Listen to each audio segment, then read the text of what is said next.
الحمد لله نحمده ونستعينه ونستغفره ونؤمن به ونتوكل عليه ونعوذ بالله من شرور أنفسنا ومن سيئات أعمالنا من يهده الله فلا مضل له ومن يضلل فلا هادي له ونشهد أن لا إله إلا الله وحده لا شريك له ونشهد أن سيدنا وسندنا وحبيبنا وشفيعنا ومولانا محمدا عبده ورسوله صلى الله تعالى عليه وعلى آله وأصحابه وبارك وسلم. أما بعد فأعوذ بالله من الشيطان الرجيم. بسم الله الرحمن الرحيم. يا أيها الذين آمنوا اتقوا الله ولتنظر نفس ما قدمت لغد واتقوا الله إن الله خبير بما تعملون. قال النبي صلى الله عليه وسلم اتق الله حيثما كنت. وقال النبي صلى الله عليه وسلم لا إيمان لمن لا أمانة له أو كما قال عليه الصلاة والسلام. صدق الله وصدق رسوله النبي الكريم. محترم جناب پرنسپل صاحب، جناب ہمارے برادر اختر پراکیا صاحب اور اس گورنمنٹ کمرشل کالج کے اساتذہ اور میرے عزیز طلبہ اور طالبات، آج الحمدللہ پہلی بار برادر صاحب کے توسط سے آپ حضرات سے ملاقات ہو رہی ہے اور مجھے نہایت خوشی اور مسرت ہے، کیونکہ نوجوان نسل ہی ہمارا وہ قیمتی سرمایہ ہوتا ہے جنہوں نے مستقبل کا معمار بننا ہوتا ہے. ایک وقت تھا ہم بھی اسکول کالج میں ہوتے تھے. میں نے گورنمنٹ کمپریہنسو ہائی اسکول سے میٹرک کیا ہے. آج بھی وہاں بورڈ پر میرا نام لکھا ہوا ہے اچھے نمبر لینے کی وجہ سے. اور کالج میں بھی کچھ عرصہ میں رہا. اس زمانے میں یہ کالج بھی نیا نیا کھلا تھا، 70s کی بات ہے یہ. پھر میں کراچی چلا گیا وہاں دینی تعلیم کے لیے، اور پھر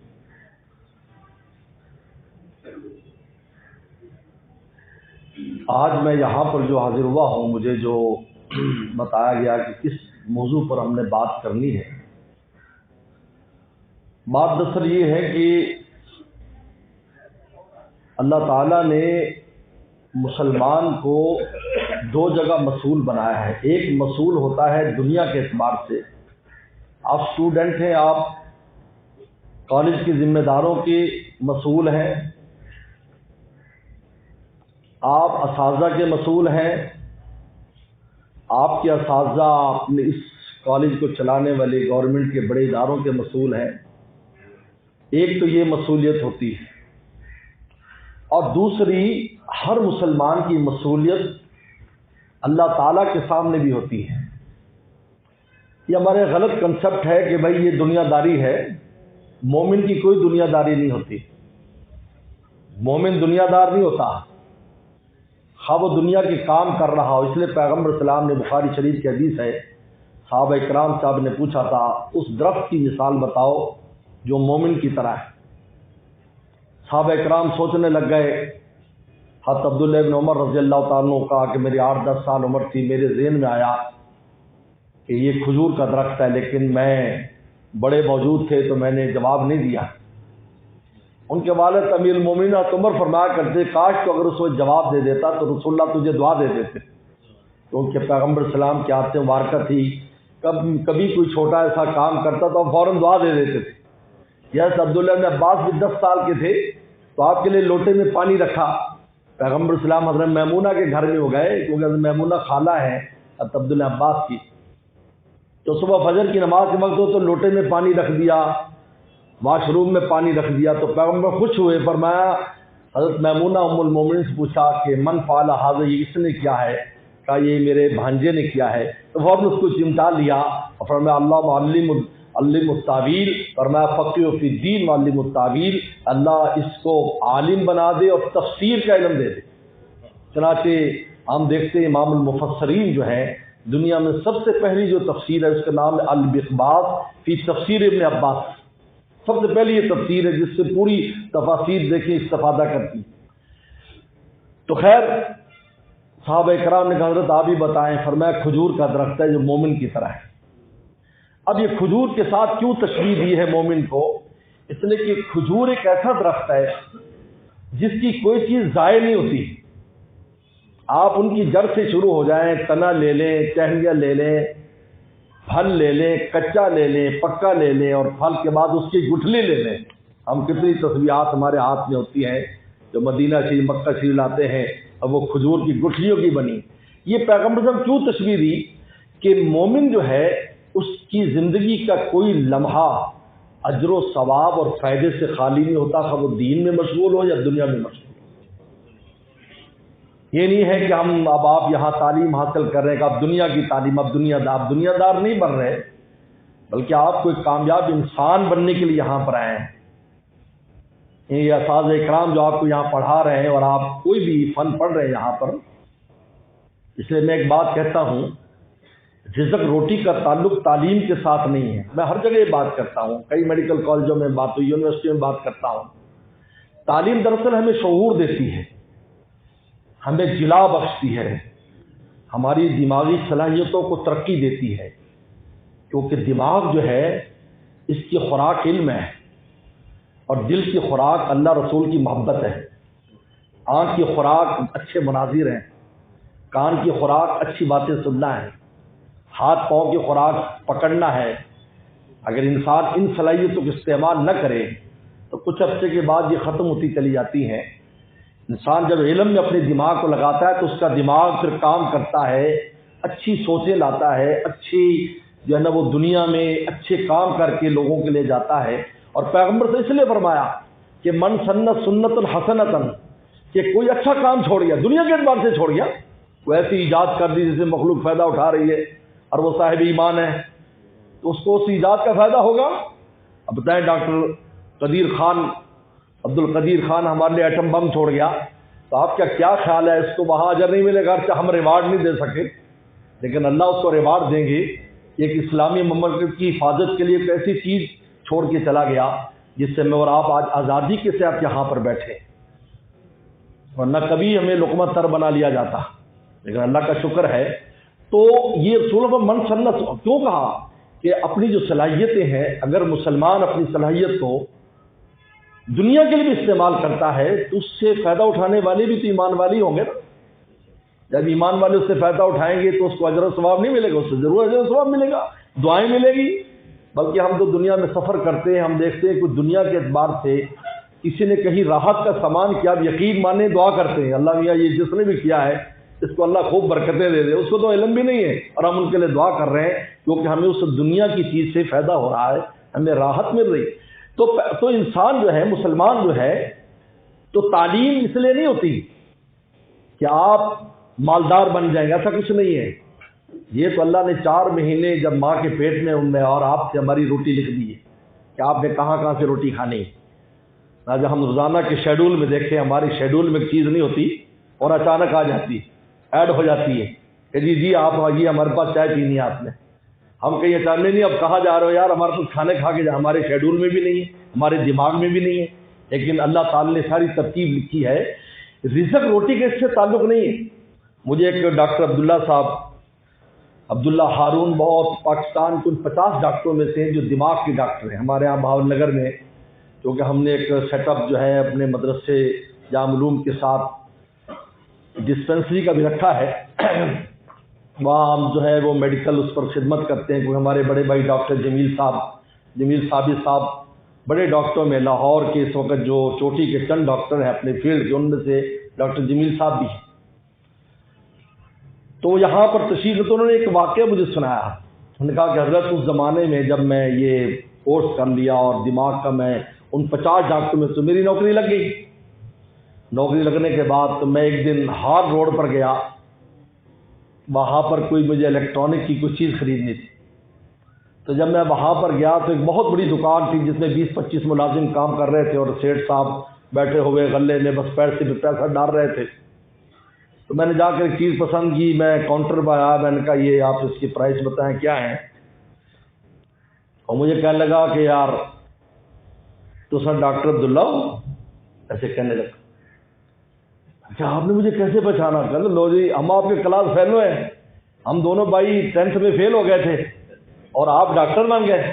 ہم نے کاروبار شروع کر لیا، ماشاءاللہ ڈیفنس میں کوٹھی ہے، ماڈل ٹاؤن میں کوٹھی ہے دوسری، اور یہ ماشاءاللہ یہ دکان ہے، روزانہ کی اتنی ٹرن آؤٹ ہے، اتنی آمدن ہے، اتنی جناب وہ خرچہ ہے ہمارا. تو ڈاکٹر عبداللہ کہنے لگے کہ میں حیران ہو گیا یار، پڑھ پڑھ کے میرے سر کے بال اڑ گئے، تب جا کر میں دماغ کا ڈاکٹر بنا اور اپنا دماغ میرا خراب ہو گیا. اور یہ جناب میٹرک فیل دیکھو اور مال و دولت کی جو ہے اس کے اوپر اللہ تعالیٰ کی طرف سے جو ہے وہ بارش دیکھو.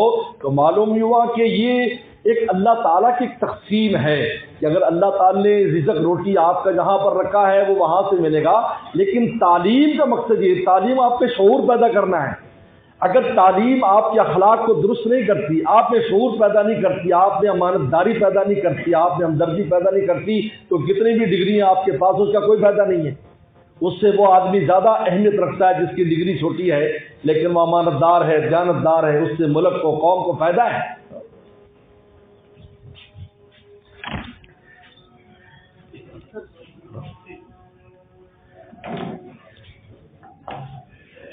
اس لیے عزیز طلبہ اور طالبات، تو ہماری مصولیت جو ہے وہ صرف دنیا داری کے اعتبار سے اللہ تعالیٰ کے سامنے بھی ہے، بلکہ یہاں تک مسائل لکھے ہیں ہمارے علماء نے کہ آپ سڑک کے اوپر جا رہے ہیں، ٹریفک ہے، آپ وہاں پر بھی اپنی مرضی نہیں کر سکتے، شریعت پابند کرتی ہے آپ کو کہ آپ جو جا رہے ہیں یہاں پر آپ نے پیدل چلنے والے کو بھی حق دینا ہے، آنے والے کو بھی آپ نے حق دینا ہے. یہ جو ہم زبردستی، یہ ہم سمجھے دنیا کا معاملہ ہے کہ میں ایسے کروں گا میں نکل جاؤں گا. نہیں، اللہ تعالیٰ کے ہاں بھی آپ کی مصولیت ہے کہ آپ کی وجہ سے کسی کو نقصان پہنچتا ہے، ضرر پہنچتی ہے، وہ تاخیر کا شکار ہو جاتا ہے. ایک مریض ہے، ہم رات دن دیکھتے ہیں ہماری بے ہنگم زندگی کی وجہ سے دوسرے ملکوں میں کیا ہے سر شعور. اس لیے ان کے ہاں میٹرک لازم قرار دی. کیوں میٹرک لازم قرار دی؟ تاکہ ان میں شعور آئے.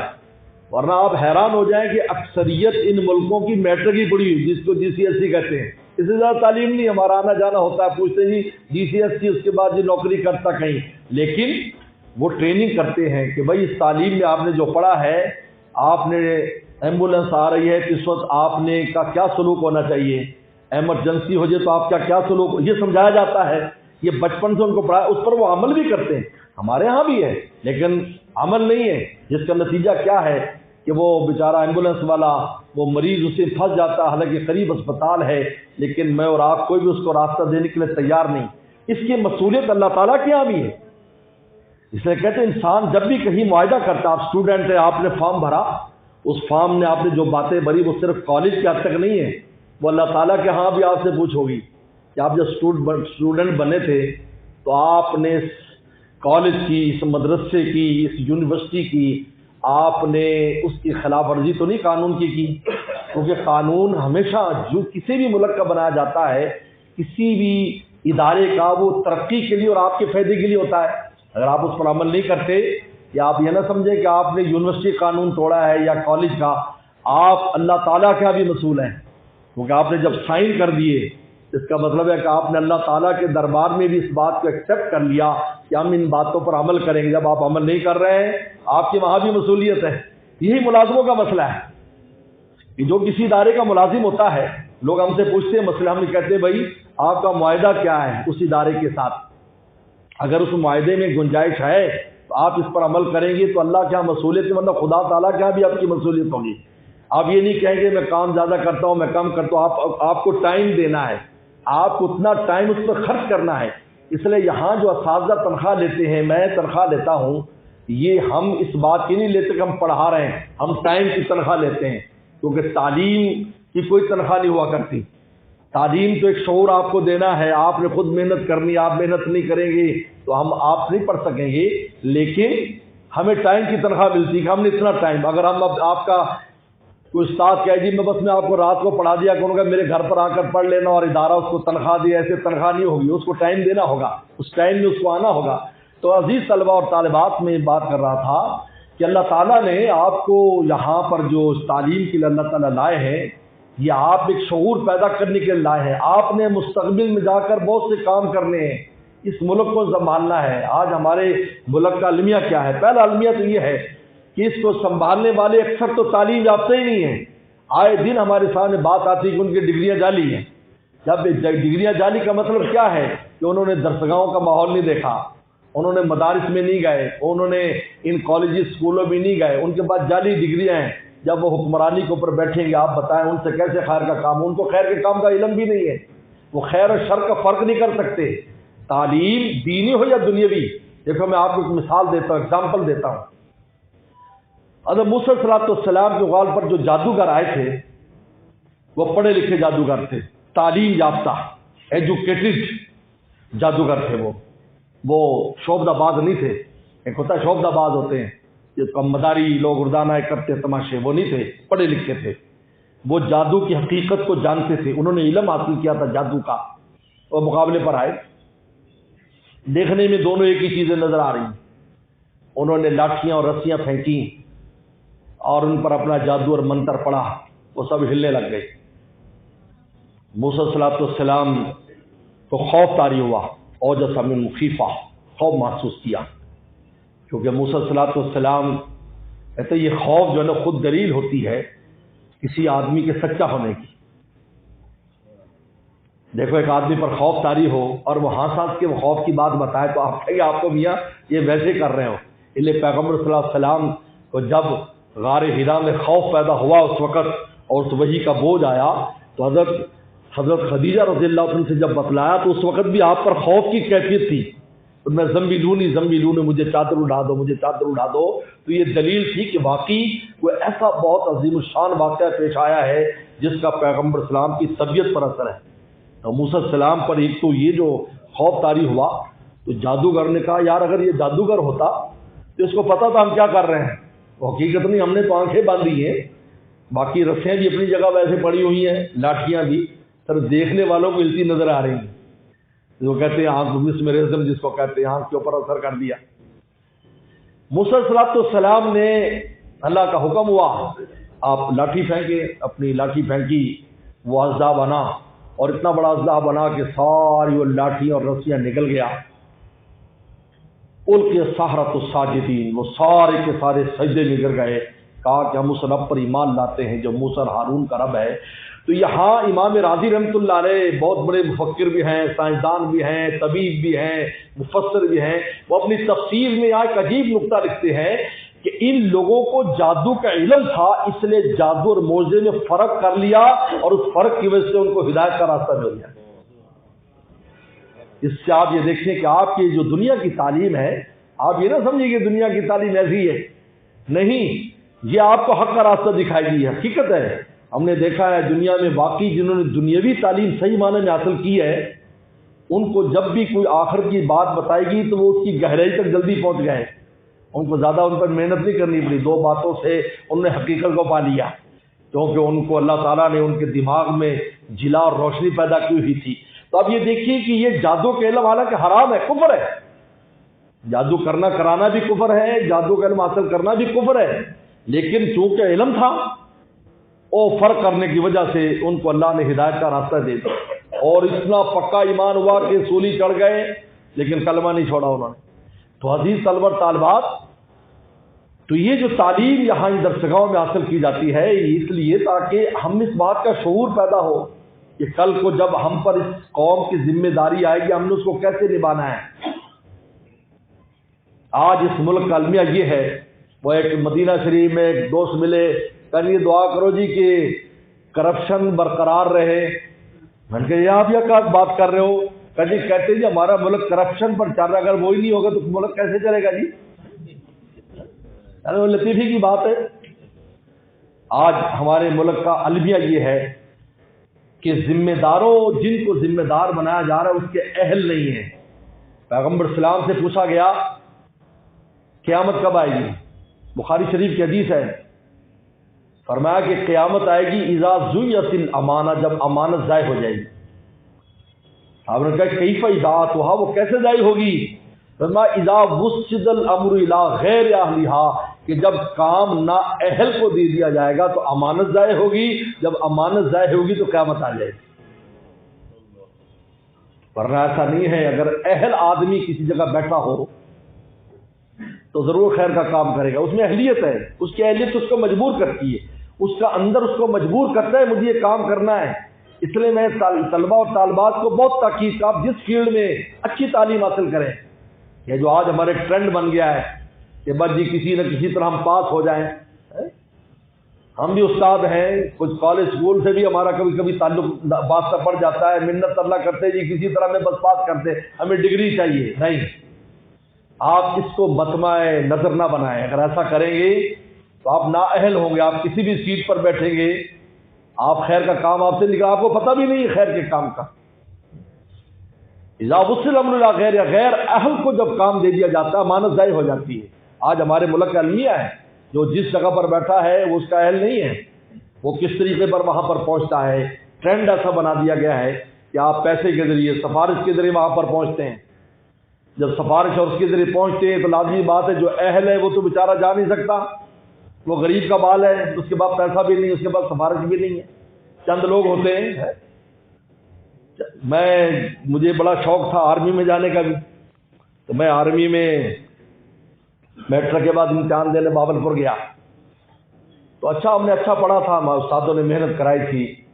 ماسٹر نظر صاحب ہمارے استاد تھے، اور ماسٹر عبدالستار صاحب مرحوم یہ ہمارے انگلش کے استاد تھے۔ شیخ بشیر صاحب بڑی مشہور معروف شخصیت ہے، وہ ہماری انگلش کے استاد تھے، بہت محنت کراتے تھے لوگ یہ حضرات، سائنس کے بھی بڑے بڑے ماسٹر رفیق صاحب، کچھ حیات ہے کچھ دنیا چلے، میں تو ہمیشہ سب کے لیے الحمدللہ روزانہ اصالہ ثواب کرتا ہوں، اور وہ یہ نہ کہیں گے بھائی اگر سکول کی تعلیم ہے، بھائی سکول کی تعلیم نے بھی ہمیں بہت کچھ دیا ہے، اللہ کا شکر ہے۔ اور ہمارے والد صاحب مولانا نیاز صاحب رحمۃ اللہ علیہ جو اس شہر کے محسنین میں سے ہیں، کہ اس شہر کی جو دینی فضا اور اقدار اور اخلاق، اس میں ان کا بہت بڑا کردار ہے، کیونکہ وہ پاکستان بننے سے پہلے یہاں پر تھے، تو وہ ہمیں بڑی تاکید کرتے تھے کہ تم انگریزی نہ بھلانا۔ اس زمانے جب ہم نے میٹرک کی تو جب میں مدرسے میں گیا تو وہاں عربی ماحول تھا، کیونکہ مصر کے استاد، سعودیہ سے استاد آتے تھے جو عربی میں ہمیں پڑھایا کرتے تھے، گفتگو عربی میں، لکھنا عربی میں، پڑھنا عربی میں۔ تو ہم کہتے ابا جی نے یہ کہا کہ بھئی انگلش نہ بھلانا، لیکن دیکھتے دیکھتے وہ زمانہ آ گیا کہ اردو بھی انگلش میں لکھی جا رہی، عربی بھی انگلش میں لکھی جا رہی۔ مجھے سعودیہ کے دوست نے بتایا کہ دیکھو، کہا کہ شیخ یہ دیکھو یہ عربی کا میسج ہے لیکن انگلش الفاظ میں ہی میسج ہے، اگر انگلش نہ آتے تو یہ میسج کو کیسے پڑھے گا؟ دیکھتے دیکھتے ایسا وقت آ گیا۔ تو بہرحال تو میں درخواست دی تو وہاں امتحان کے لیے گیا، تو میں پورے حال میں نے وہ پیپر حل کیا۔ پہلے تو ایسے نہیں ہوتے، یہ جو ایم سی کیوز والا رواج نہیں تھا، اس میں لکھنا ہی پڑتا تھا۔ تو تھوڑی دیر کے بعد وہ آ گیا، وہ جو نگران تھے سپرنٹینڈنٹ صاحب، نے کہا میں آپ کا یہ پیپر مجھے چاہیے۔ تو میں نے کہا ابھی تو ٹائم باقی ہے، مجھے اس پر تھوڑا سا اور بھی کام کرنا ہے، اس کو دوبارہ پر کہ نہیں بہت سے ایسے ہیں، اوپر سے فون ہے، ان کو پیپر حل کرانا ہے ان کے بچوں کو۔ تو میں نے دیکھا کہ آپ ہی نے صرف حل کیا ہے، تو وہ میرے خیال پورے حال میں 1-2 گھنٹہ وہ پیپر پھرتا رہا، اور اس کے بعد وہ خیر واپس آیا، میں نے وہ پیپر دیکھ کر میں واپس آ گیا۔ اس کے بعد اللہ تعالیٰ نے مدرسے بھیج دیا، تو میں 2-2.5 مہینے کے بعد گھر آیا کراچی سے، تو والد صاحب نے کہا تمہارے خط آیا بھی، بس اب بھاگ دوڑ ہے آپ کی، بعد میں آپ فوج میں آ جائیں گے۔ تو میں نے کہا چلو اچھا ہوا بھائی، ہم نے اللہ نے دینی فوج میں ہمیں لے گئے۔ مطلب یہ کہ حالات میں بتا رہا ہوں کہ یہ حالات اس قسم کے ہیں۔ اب بتائیے کہ وہ جب ڈگریاں لے کے اس مقام پر آئیں گے تو آپ اس سے کیسے خیر کا، نا اہل آدمی سے خیر کا کام ہو ہی نہیں سکتا، کیونکہ اس کے اہل ہی نہیں ہے۔ کوئی بھی فیلڈ ہو، ہماری فیلڈ میں بھی ایک آدمی ہے، اگر اس کو اہل نہیں ہے، اب وہ مسلح پر کھڑا ہوتا ہے، ہمیں اس کی اللہ اکبر کہنے سے پتہ چل جاتا ہے کہ بھائی یہ اس کا اہل نہیں ہے جو نماز پڑھا رہا ہے، لیکن یہاں پر یہ مسلح پر اب کھڑا ہو گیا، لوگ سمجھتے مولوی صاحب سب کچھ ہے۔ جیسے ایک بزرگ نے لکھا کہ ایک جگہ پر چند پاروں والا حافظ جی کہلاتا تھا، جب پورے پاروں والا آ گیا تو اس کو لوگوں نے حافظ جی کہنا چھوڑ دیا، پہلے وہی حافظ جی تھا۔ جب کوئی نہیں ہوتا تو جس کو کہتے ہیں اندھوں میں کانا راجا۔ تو بہرحال آپ حضرات سے میری یہی گزارش ہے کہ اپنے وقت کو ضائع نہ کریں۔ آج اس زمانے میں ہمارا بڑا المیہ وقت کا ضیاع ہے کہ جب سے موبائل فون آیا ہے، اس موبائل فون نے ہماری نسل پر بڑا سخت اثر، ہمیں متاثر کیا ہے، ہمیں متاثر کیا ہے۔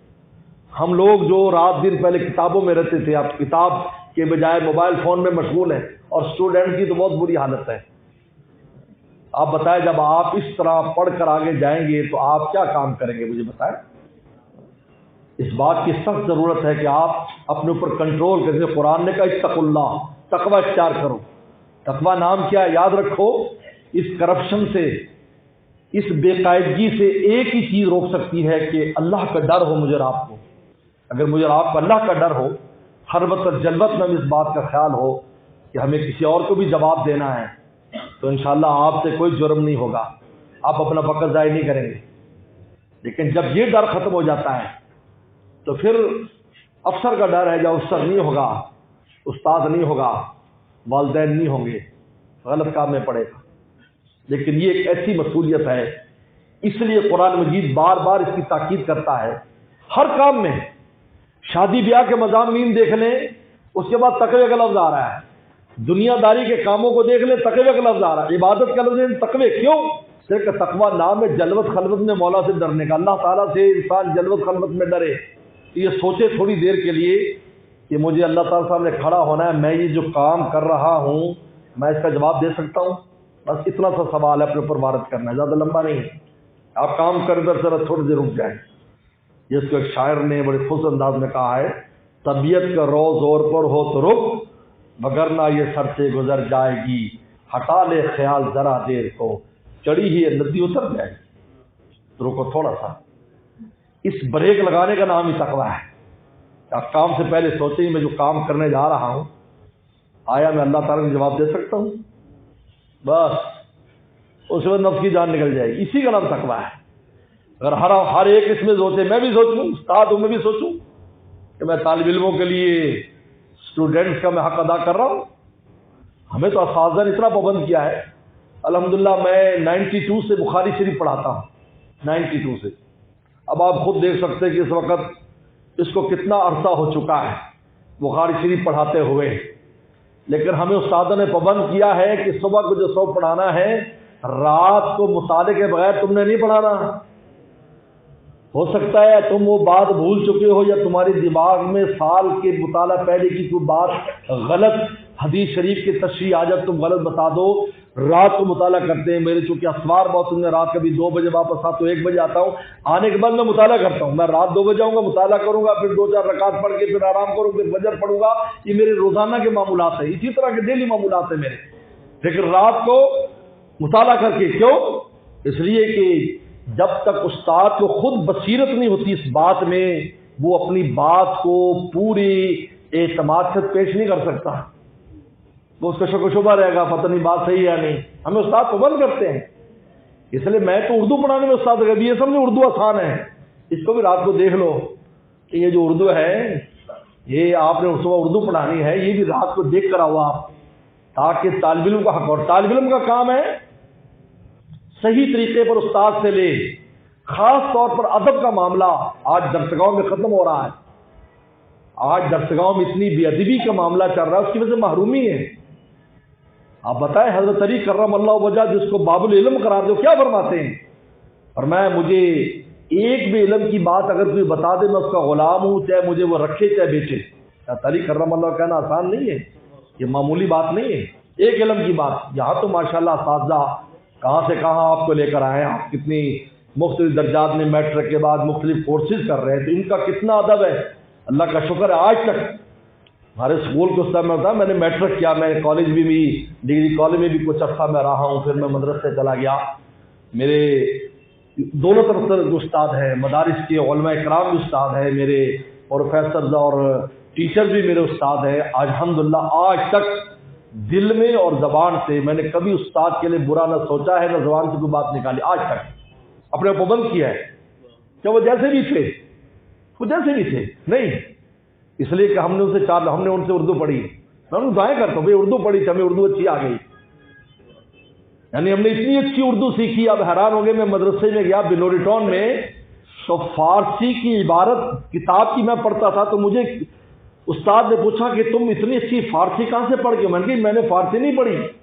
ہاں کیا آپ اتنے اچھے الفاظ پڑھتے ہو کتاب میں؟ میں نے کہا ہمیں اردو اتنی اچھی پڑھائی گئی، اس اردو کی وجہ سے میں فارسی آ گئی. اب اس اندازہ کریں آپ، کبھی نہیں کیا، دل میں بھی برائی نہیں لائے.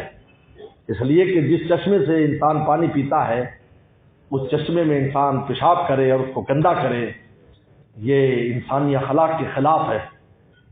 کہ استاد آپ کو بتاتا ہے، آپ کو سمجھاتا ہے، کوئی بھی علم پڑھاتا ہے، میں نے بتایا کوئی بھی علم ہو آپ کے لیے مفید ہے، دنیا میں بھی آخرت میں مفید ہے. ہو سکتا ہے وہ بھی آپ کے آخرت کے کام بنانے کے کام آ جائے. آج کتنے لوگ ہیں جو دنیاوی تعلیم سے آخرت کا کام کر رہے ہیں، ڈاکٹر ہیں آخرت کا کام ہو رہا ہے. وہ زمانے میں جب ہم پڑھتے تھے تو ایک ڈاکٹر مبین الحق صاحب تھے، اسٹوڈنٹ تھے، ہم بھی اسٹوڈنٹ تھے. تو میں جب بھی کالج آتا تو ہمارے بھائی ڈاکٹر جمیل صاحب قادر میڈیکل کالج میں پڑھتے تھے، تو میں ہمیشہ وہیں اترتا تھا، ان کے پاس ٹھہرتا. تو ہم سے کوئی دینی باتیں بھی پوچھ لیا کرتے تھے، جب آپ مولوی صاحب بن رہے ہیں یہ بتاؤ جیسے اسٹوڈنٹ ہوتے ہیں. اس وقت وہاں کوئی ایسا ماحول نہیں تھا، ایک ہی مچھلی بازار میں ایک ہوٹل ہوتا تھا ایک بابا جی کا، بس وہیں جا کر کھانا وانا کھایا کرتے تھے.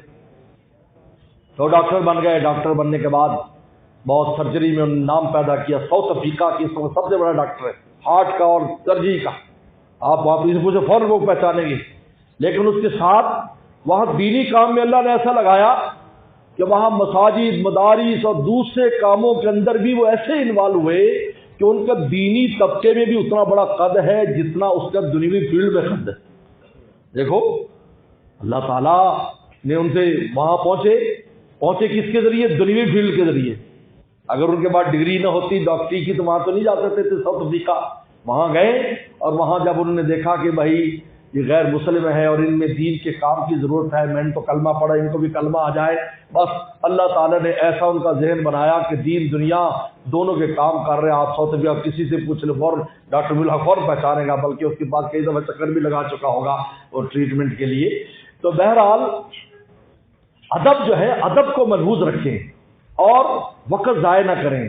یہ جو آج ٹرینڈ ہمارا چلا ہوا ہے کہ ہم اس کام میں مشغول ہیں کہ بس موبائل فون اور موبائل فون کے اوپر اپنے وقت کو ضائع کرنا. یاد رکھو اللہ تعالیٰ نے یہ ہماری یہ باڈی اپنے لیے بنائی ہے، یہ غیروں کے لیے نہیں ہے. اس لیے کسی نے کہا کہ توحید کیا چیز ہے. مولانا جلال الرومی رحمۃ اللہ بہت بڑے اللہ والے گزرے پونیا شریف میں حاضر بھی ہوا تو ان کی مزار پر ایک دفعہ. تو انہوں نے لکھا کہ توحید کیا چیز ہے. توحید تو ہم کلمہ پڑھتے ہیں توحید ہے، لیکن حقیقی توحید کیا ہے؟ کہ توحید کیا ہے؟ فرمایا غیر خدا، ہر غیر خدا سے فرد آئی در خلا و در ملا، خلوت اور جلوت میں غیر خدا سے دور رہے، تیری خلوت بھی اللہ کے ساتھ ہو، جلوت بھی اللہ کے ساتھ ہو. اور میں پھر تو توحید پر ہے. تو بہرحال میں انہی باتوں پر اکتفا کرتا ہوں اور میں شکریہ ادا کرتا ہوں پرنسپل صاحب کا اور پراچا صاحب تو تشریف لائے ہیں، محمد احمد خان صاحب، پرانا ہمارا تعارف اور تعلق ہے، اور باقی حضرات بھی ہمارے پرانے سب شہر کے ہیں. مرزا صاحب تو ہمارے عزیز بھی ہیں اور آپ سب ہمارے بچے ہیں. آپ یقین مانیں کہ میں بہت دعا کرتا ہوں، شہر کے لیے بہت دعا کرتا ہوں، کیونکہ یہ ہمارا مسکن ہے، ہمارا مولد ہے، ہمارا شہر ہے. آپ ہمیں بہت عزیز ہیں، اس لیے مجھے کوئی بھی بچہ بچی ضائع ہوتا نظر آئے مجھے بڑی تکلیف ہوتی ہے اور میں بڑی دعائیں اس کے لیے مانگتا ہوں کہ خیر کے لیے. اللہ تعالیٰ نے میں نے کہا شاید اس فیلڈ میں اسی لیے ہمیں لگایا کہ بھائی چلو یہ کریں تو کوئی دعا کے لیے بھی ہونا چاہیے. کہتے ہیں بعض کاموں میں دعا کی کسی رکھ دیتے ہیں، مسجد میں تم دعا کرو ہم کام کریں. الحمدللہ ہم سب کے لیے، یہ نہیں ہے کہ ہم صرف مدرسوں کے لیے نہیں. الحمدللہ آپ یونیورسٹیز میں جو بچے پڑھتے ہیں، کالجز میں، میڈیکل کالج، کتنے بچے بچیاں تعلق رکھتے ہیں ماشاءاللہ، وہ آج اس فیلڈ میں ترقی کر رہے ہیں. میں تو ہلکی پھلکی تعلیم کا قائل ہی نہیں ہوں، میں کہتا اچھی تعلیم حاصل کرو. ہمارے کئی اسٹوڈنٹ ہیں جی، میرا جی وہ میڈیکل میں داخلہ نہیں ہوا اور ابھی ایک بچی تھی وہ 3 دفعہ میرے خیال فیل ہوئی. انہیں کہا جب میں فیلڈ چھوڑ کر نرسنگ میں چلی جاؤں، میں فیلڈ سے، میرا ابا کہتا ہے چلو کوئی فیلڈ لے لے، میں کہ نہیں یہ نہیں. تو الحمدللہ اس دفعہ پاس ہو گئی اور اس کا لاہور میں داخلہ ہو گیا. تو وہ حیران ہو گئے کہ حضرت آپ نے تو بیٹھنے ہی نہیں دیا. میں نے کہا بھائی اوپر ہاتھ مارو. ہاں پھر اگر مقدرات ہے تو اور بات ہے. ہمارے بڑے کہتے تھے اللہ سے الگ مرغی مانگو, اللہ سے قورمہ مانگو, پھر دال مل جائے تو صبر کر کے کھا لو, لیکن مانگ تو سکتے ہو نا, مانگنے میں کیا رہ جائے. اللہ تعالیٰ کے دربار میں کوئی کمی ہے؟ اللہ سے اعلیٰ فیلڈ مانگو, پھر اللہ تعالیٰ جو بھی دے دے اس پر راضی ہو جاؤ. تو بہرحال اللہ میں ان حضرات کا شکریہ ادا کرتا ہوں. آپ حضرات سے ملاقات کر کے مجھے خوشی ہوئی. وآخر دعوانا ان الحمد للہ رب العالمین.